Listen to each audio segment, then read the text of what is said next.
everyone, happy Friday. Amethyst Raven song here from Wild Moon Magic. And we're going to talk about a little self-love concept today to help you improve your self-love. And that is that tool is viewing your relationships as mirrors for what's going on inside of you. So I have an example, a personal example. I'll throw myself right under that bus of this. I have a tendency to attract in men who are very non-committal, who disregard my thoughts and feelings, who treat me like I am a last priority. And recently, in these months of being single, I had to look at myself and go, okay, how am I doing this to myself? How am I attracting this in? And I've read some articles where people say that this line of thought is dangerous because then you're telling abuse victims that they're responsible for the abuse they've received. And I'm going to push some buttons right now, That's partially true.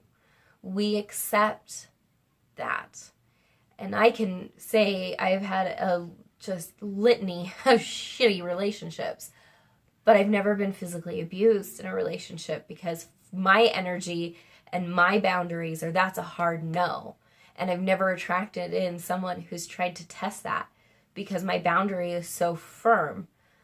So yeah, we allow those things to happen. So there is some truth to it. I'm sorry, it's true. And I'm saying this from a very loving place of someone who has been through that in her earlier years.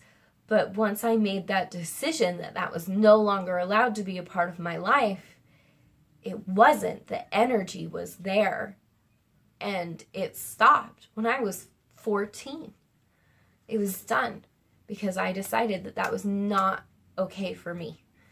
And so you can use these relationships to see where your boundaries need to be laid, where you need to be loving yourself, how you're treating yourself, and how you view yourself.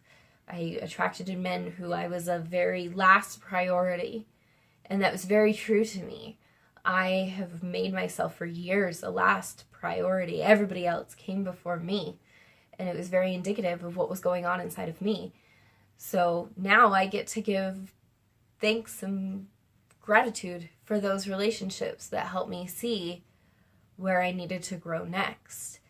And if this video has offended somebody, I'm truly sorry. It's not my intent. I'm speaking from someone who came from some of the shittiest relationships and is moving forward. I'm telling you that while we love playing the blame game as people, that's very human nature to play the blame game.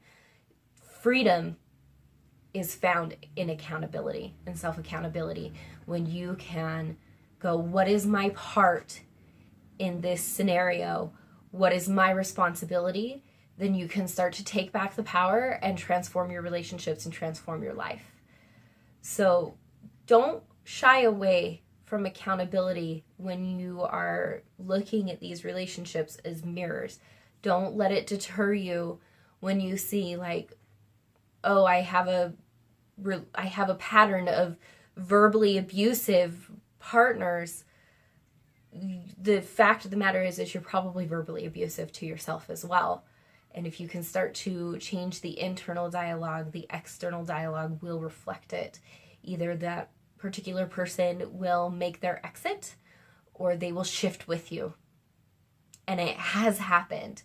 And it's not just romantic relationships. You can look at your friendships, your coworkers, your family, and see clues in all of these as to how you view and treat yourself and adjustments that you can make, because it's all mirrors. We all attract in what we hold for ourselves.